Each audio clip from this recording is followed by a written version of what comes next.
conectado con nosotros nuestro invitado. Creemos que es Fidel. Fidel, ¿estás allí?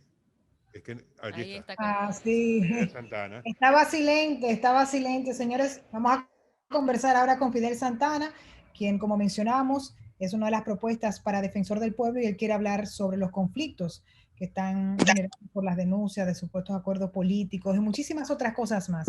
Así que gracias por estar con nosotros, Fidel, y pues nada, este Buenas espacio es noches. tuyo. Muchas Bienvenido. gracias. Para mí es un honor, una gran alegría además llegar a tanta gente que está sintonizando Rumba en esta Semana Santa y particularmente un día como hoy ya prácticamente concluyendo las labores para entrar en, en las vacaciones tan anheladas de Semana Santa. Así es, Fidel. Se ha estado discutiendo muchísimo alrededor de la designación del próximo defensor del pueblo y tu nombre es uno de los que más suena, pero ha traído mucha discusión alrededor. O sea, se argumenta que hay acuerdos políticos, porque por esa razón es que llegaría Fidel Santana a esta posición. Por otro lado, se hablaba en un momento de Pablo Ulloa que había quedado fuera, aun cuando había recibido la mayor evaluación por parte de los diputados. O sea, se han dicho muchas cosas. ¿Cómo lo está viendo Fidel Santana en este momento cuando ya, la verdad, estamos como que en el punto final antes de que se dé esa designación?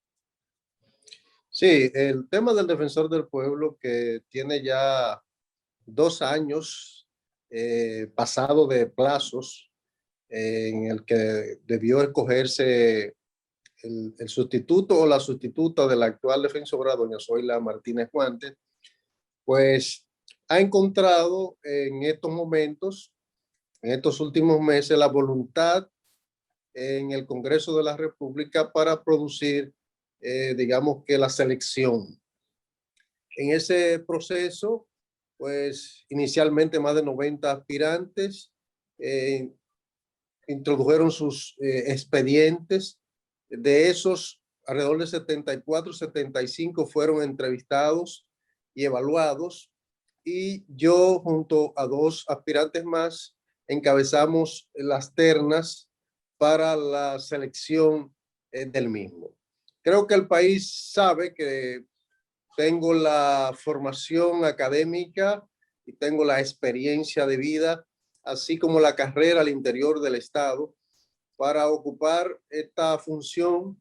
Cumplo plenamente con las condiciones que la ley requiere y la propia Constitución y he sido evaluado para esa posición con un puntaje también muy bueno. Es decir, nadie ha dicho que el que tiene 87, 88 se ha quemado, ¿verdad? Y el reglamento de la elección de esas ternas tampoco plantea que sea por notas. Es decir, construir un consenso para escoger una de estas figuras implica más que notas. Implica precisamente arribar a unos consensos de un conjunto de fuerzas políticas diversas que inciden en el Congreso. Estas ternas, como el país ha visto, han sido prácticamente aprobadas a unanimidad y eso no es posible que sea resultado de un acuerdo político con un actor o con una de las fuerzas, porque al final de cuentas esto ha sido prácticamente unánime en la Cámara de Diputados. Sí, Bueno, porque ese es uno de los temas que ha habido mucho señalamiento hacia la elección de las ternas, porque se dice que eso, que es un acuerdo, que ahí no, en definitiva no ha habido la democracia que se supone. Esta posición en específica de defensor del pueblo la hemos escuchado en los últimos años por el trabajo hecho por doña Zoila, sobre todo buscando que se sepa de esta institución, de esta entidad. Nos gustaría, y me quiero ir a la base, porque no sé si estamos conscientes todos los ciudadanos de la importancia de un defensor del pueblo o defensora del pueblo. ¿Cuál es esa función principal que tiene esta figura para la parte de la sociedad civil? Lori, yo iría mucho más allá. Yo diría que el 90% de la gente no sabe Y no lo sabe, que es no el defensor del sabe. pueblo. Fidel. Ciertamente, en algunas encuestas que he conocido, se ha indagado sobre el nivel de conocimiento que tiene la población en torno a esta figura y resulta que una gran parte de los encuestados no conoce la figura del defensor del pueblo ni sabe para qué existe, cuáles son sus atribuciones. Por tanto, ese es uno de los grandes desafíos de quien asuma la titularidad junto con el equipo que vaya a dirigir esa entidad, y es precisamente desplegar un gran esfuerzo de publicidad y de información, además de educación hacia la población, para lograr que la misma sea realmente conocida y la gente sepa que tiene ese recurso cuando sus derechos fundamentales son de alguna manera desconocidos o violentados. Precisamente ese es el primer atributo de esta entidad, que es la de ser salvaguarda de los derechos fundamentales de la ciudadanía, pero no se queda allí. El defensor del pueblo tiene una responsabilidad de acompañamiento a todas las instancias del Estado en procura del buen gobierno. Esto en correspondencia con el artículo 8 de la Constitución, que establece que todas las funciones públicas estarán orientadas a garantizar el bienestar de la ciudadanía. Cuando cualquier funcionario se sale de esa búsqueda del bienestar de la ciudadanía, interviene el defensor del pueblo para llamar su atención, para mediar entre los ciudadanos y el funcionario, en algunos casos para amonestar si es que el funcionario no tempera y no corrige alguna conducta equivocada, y en otros casos incluso para acudir a recursos jurisdiccionales como el amparo, como el recurso de cumplimiento o el recurso de habeas corpus, habeas data, y hasta también el recurso de inconstitucionalidad cuando se trata de alguna acción que violenta los preceptos constitucionales. Además, el defensor del pueblo tiene una tercera atribución importante, que es la de ser una especie de veedor de los actores privados que brindan servicios públicos o que venden servicios públicos.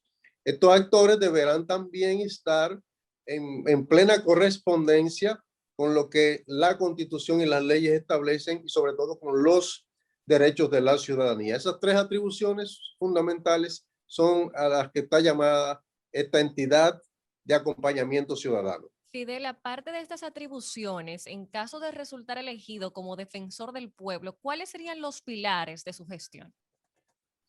Fíjate, he hecho un plan estratégico a 6 años, y de ese plan estratégico también hemos adelantado lo que sería un plan operativo de 1 año, planteando un conjunto de líneas de actuación. La primera de ellas tiene que ver con el fortalecimiento de esta entidad hacia adentro, es decir, hay una serie de elementos internos que habrá que fortalecer, precisamente con el personal de la misma, y el grueso de la actuación está orientado hacia el accionar externo, es decir, hacia su vínculo con la ciudadanía y el encaramiento de los problemas que afectan a la gente. Entre esas grandes líneas, digamos que he hecho mucho énfasis en el tema de la discapacidad, las personas con discapacidad, que les ampara una ley, la ley de la discapacidad,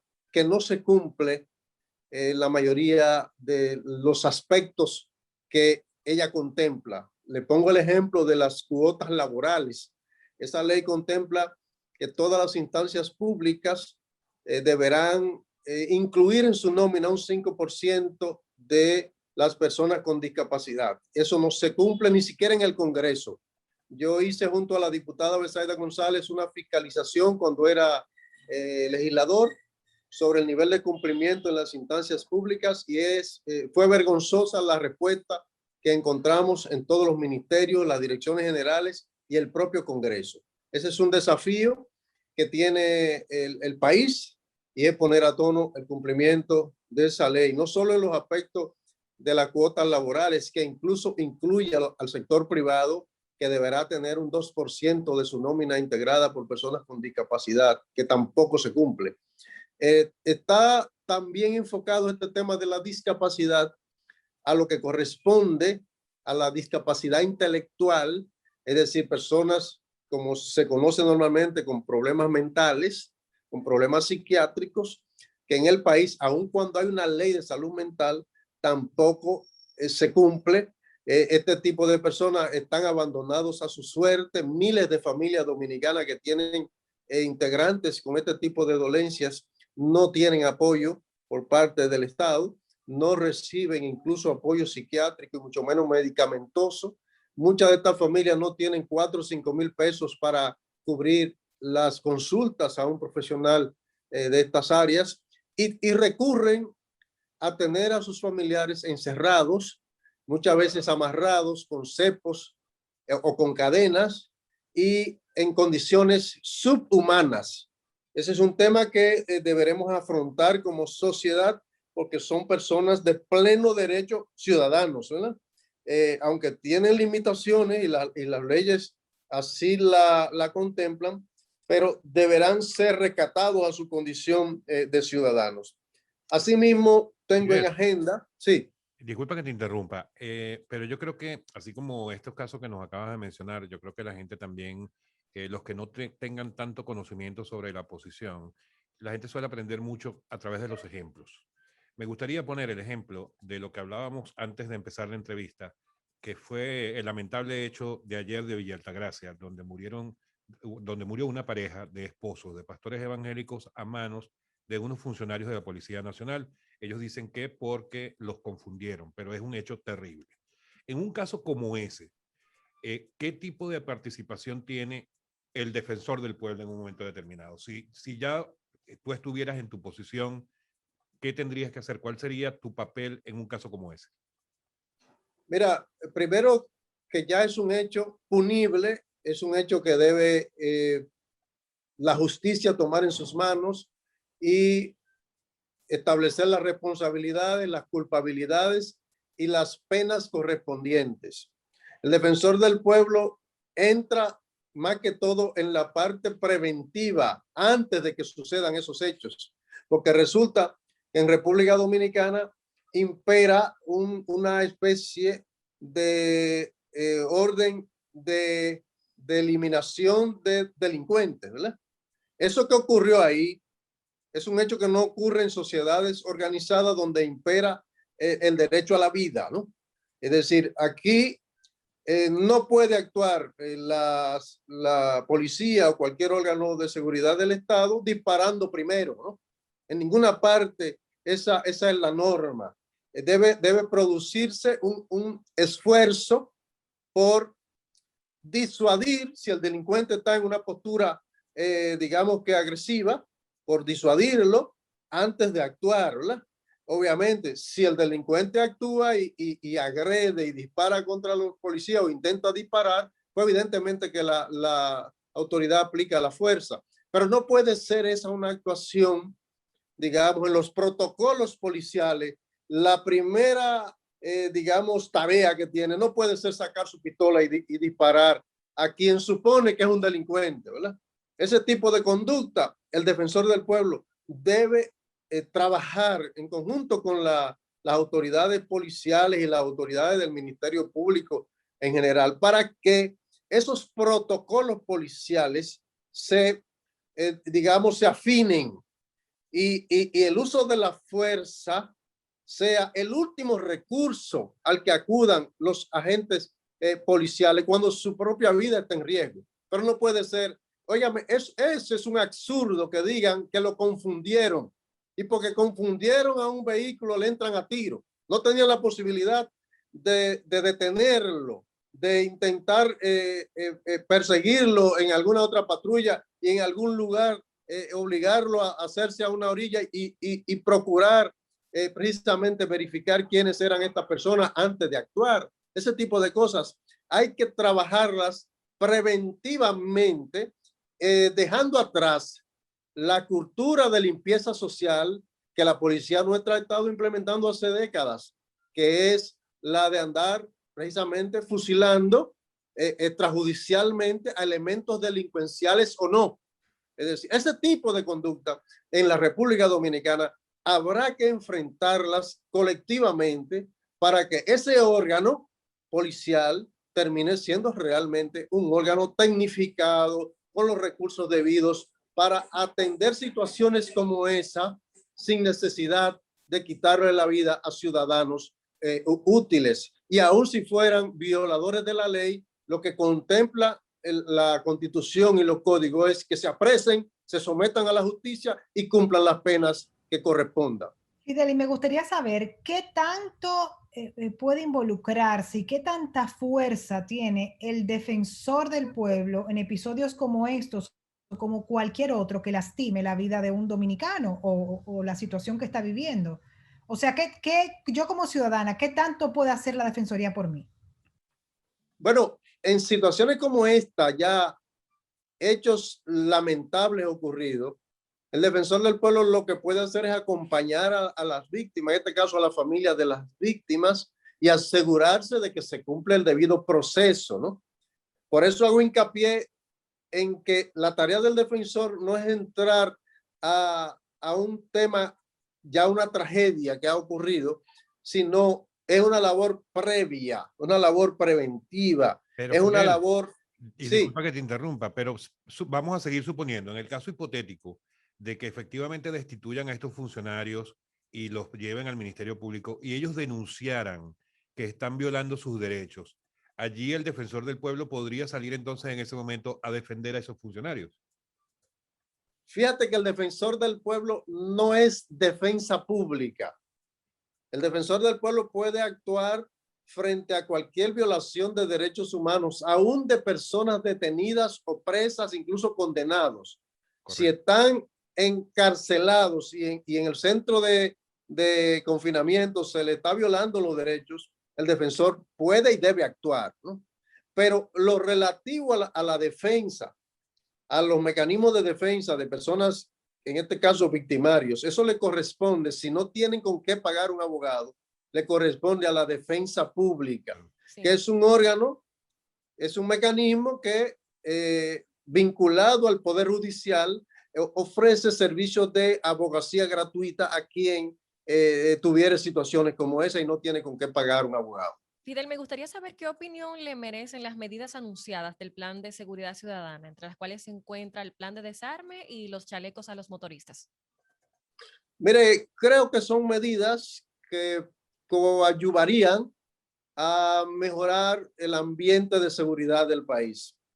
Evidentemente, muchas cosas hay que trabajar y son temas de largo plazo. El impacto de medidas como esta son temas de mediano y largo plazo y requieren sobre todo una labor de educación de la ciudadanía, que pienso que es hacia donde debe enfocarse el énfasis, porque al final de cuentas la seguridad de las personas resultará más sólida en la medida en que la propia ciudadanía se constituye en actores de vigilancia, de denuncia y hasta de acompañamiento a las labores policiales. Cuando la ciudadanía se empodera, entonces hay mucho más seguridad en todos los espacios. Pero me parece que esas todas son medidas que pueden contribuir a mejorar el ambiente de seguridad en el país. Fidel, me gustaría saber entonces, como ya hablamos de todo este papel que tiene el defensor del pueblo, de tu propuesta también, ¿cómo harías? Porque es un valor importante para que la ciudadanía entonces entienda qué es el defensor del pueblo y entonces se empodere para utilizar esta entidad como parte de su defensa en cualquier proceso. Mira, lo primero que voy a implementar es una investigación para saber realmente qué es lo que existe en el país. Primero, cuál es el nivel de conocimiento que tiene la ciudadanía, cuáles son los niveles realmente valorados por la ciudadanía en torno a sus derechos, qué tanto los conoce, ¿verdad? ¿Qué nivel de cumplimiento tienen los derechos fundamentales en el país? Cuando se hace ese levantamiento, una investigación para lo cual se emplearían empresas, digamos, privadas para que hagan esos levantamientos. A partir de ahí, entonces, haremos un plan, primero de publicidad, para apuntar a aquellos elementos débiles que la gente no conoce. Segundo, un plan de educación ciudadana a esos fines. Vamos a crear un diplomado, ya incluso lo he conversado con el decano de la Facultad de Derecho de la UAS, un diplomado en Derechos Humanos y Liderazgo para generar lo que yo llamo un voluntariado nacional de veedores de derechos humanos. Esos voluntarios se le va a someter a estos diplomados y serán en todo el país ojos y oídos de la Defensoría del Pueblo permanentemente. Pretendo además tecnificar la Defensoría utilizando la tecnología moderna, las redes sociales, para que a través de ella la gente pueda interactuar con la Defensoría. Tendremos un programa interactivo que llamo En Línea con el Defensor, para que desde plataformas tradicionales de televisión y radio, pero también impactándola a través de las redes sociales, se pueda estar en contacto con las problemáticas permanentes de la gente. Voy a crear una unidad de atención a la discapacidad y también crearía una unidad de atención a las mujeres víctimas de violencia, porque ese es un tema fuerte que la Defensoría también va a acompañar a las áreas del Estado que están trabajando el tema. No creo que las mujeres en este país deban seguir siendo las que entreguen a los agresores una notificación de un juez que le dice que se aleje, ¿verdad? Claro. Creo que esa debe ser una función de los órganos del Estado que deben garantizar la vida a las mujeres. Estamos en la idea también de contribuir con una serie de iniciativas para organizar, por ejemplo, a las familias de personas con discapacidad intelectual, entre otras iniciativas que hemos estado ya incluso concibiendo. Mira, la idea de una publicación permanente de lo que yo llamo el chivito de la Defensoría del Pueblo, que sería una edición de bolsillo para que la gente tenga un mecanismo que les recuerde ahí cuáles son sus derechos y cuáles son los mecanismos a través de los cuales puede hacerlo valer, cómo comunicarse con la Defensoría del Pueblo. Esa será una publicación que estaremos sosteniendo periódicamente para que la gente conozca esta entidad. Vamos a crear unos mecanismos también de difusión de lo que es la Defensoría del Pueblo en las paradas del metro, en una serie de puntos importantes de las grandes ciudades, para repartir volantes, para recibir quejas de la gente también, entre muchas otras iniciativas que incluyen el despliegue de esta entidad a nivel nacional, la creación de oficinas en todas las provincias, por lo menos en las cabeceras de provincia, entre otras iniciativas. Amigos, les recordamos que estamos conversando con Fidel Santana, uno de los principales posibles próximamente designados defensor del pueblo. Fidel, para cerrar, porque ya lamentablemente se nos acabó el tiempo, ¿por qué le preocupa tanto a una gran cantidad de gente que Fidel Santana sea el defensor del pueblo? Mire, pienso que hay un debate interesante y hay muchas personas interesadas en este tema. ¿Pero por qué les preocupa? ¿Por qué les preocupa? No, yo creo que la mayoría del pueblo dominicano que sabe de mi trayectoria estará celebrando que una gente con el carácter, con el compromiso, con la labor pública que yo he tenido de defensa de los intereses de la gente, asuma una función como esta. Cuando el pueblo me escucha y me ve en esta postura, está seguro de que habrá un defensor del pueblo que estará jugando los papeles que la gente espera que juegue esa entidad. Muy bien.